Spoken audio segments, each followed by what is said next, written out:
Before you is the contents of a box that contained a ceiling fan from Frstem. This was ordered off Amazon. Shipping was super fast. I've gone ahead and already unboxed and unpackaged most of this.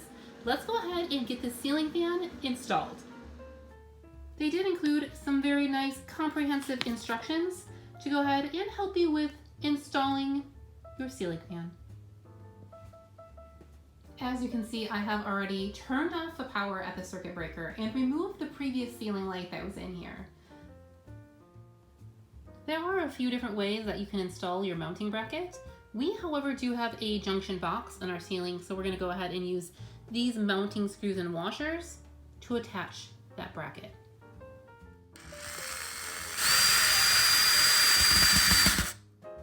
We have tightened the hanger bracket to the outlet box with those two mounting screws.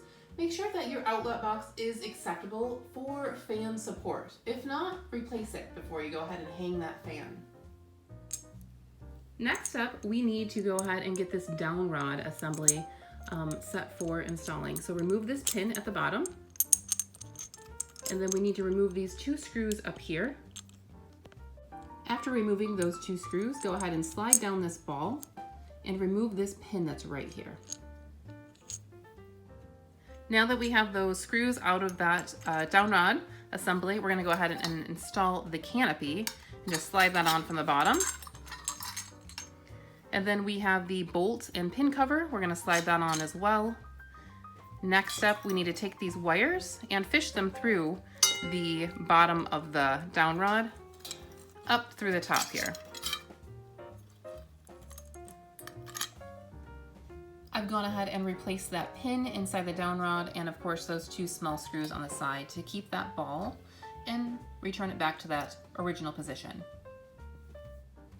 Next, we're going to go ahead and install the down rod to the fan motor. There's two screws on the side to remove, and then we have that pin that will slide right through here. Here's where that pin went through right here, and then I secured it and then tightened these two screws on the side. Now we can go ahead and lower this cover to cover up that pin and bolts. Up on top here, you'll still see this assembly here. We're gonna go ahead and now hang the fan from this ball assembly and that hanging bracket we already hung from the ceiling. I've gone ahead and placed that ball inside this bracket here, and it is kind of a wobbly fit for the time being as we get the rest of the ceiling fan put together. Once you get the fan hung up, go ahead and remove this lower silver plate. There's 3 small screws that come out to expose the bottom like this. Because next up we need to install those fan blades. And those fan blades have screw access right here. So I've already installed one, but as you can see there are pre-installed screws in each of those little slots that you just need to take out and replace after you put your fan blade in. When installing these fan blades, you do have 2 options. You have this dark brown oak side or this more gray color oak. As you can see, this gray color oak is what we're going with.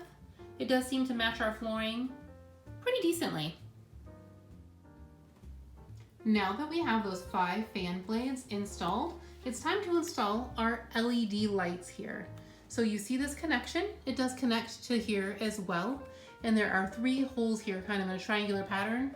They already have those 3 screws installed. You just need to remove them and install that LED light.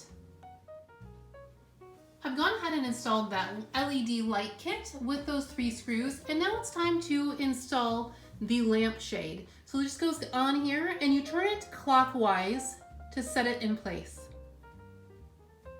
Now that we have that fan completely assembled with the fan blades, the light, the lamp shade, it's time to finish up that wiring. This is what that transponder looks like. This is what we're going to utilize to connect that fan motor, the light, to the house wiring, and also for that remote control to work. So they do give you a wiring diagram in the instructions. Up here you have these 2 wires that will connect easily for the light. Down on the bottom, these 3 wires are for the fan motor. This is your antenna for picking up that remote control signal. And then these are your wires for DC in, and of course your ground. I'm gonna go ahead and connect this and I'll show you what everything looks like when complete. Here's a quick peek at that wiring along with that transponder box. So this transponder box fits nicely right above the hanging rod here and into this hanging bracket.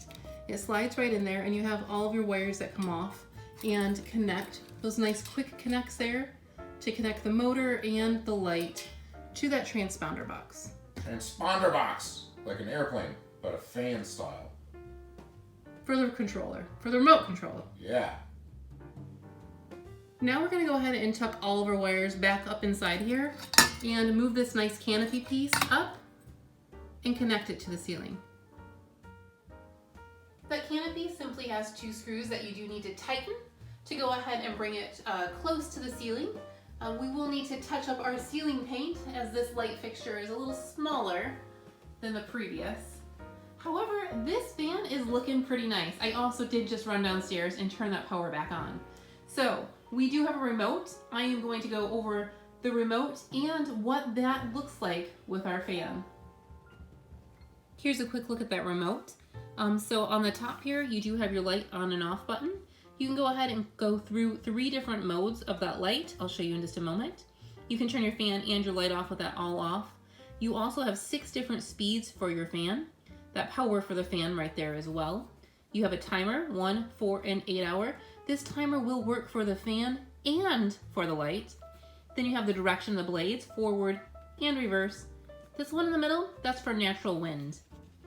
So you also do have this bracket that you could attach to the wall here, next to your light switch, or really anywhere, next to the bed, wherever you'd like to have that control for your fan and your light.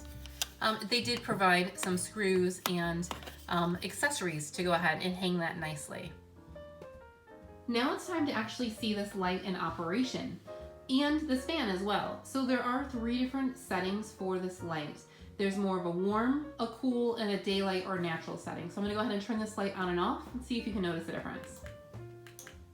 Every time you push that button on the upper right-hand part of the remote, it will turn the light off, and then you can go ahead and turn it back on and it goes into that next mode. So this is more of that warm color. Let's go ahead and turn on that fan.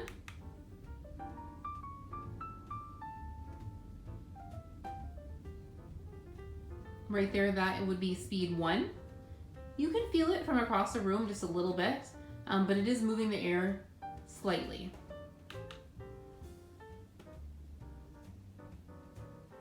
That was speed 2. We're just going to quickly go through these, speed 3 and speed 4. This fan is fairly quiet, so we're going to crank it all the way up to speed 6.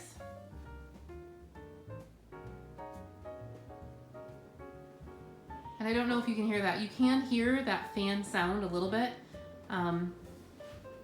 It's not very loud though.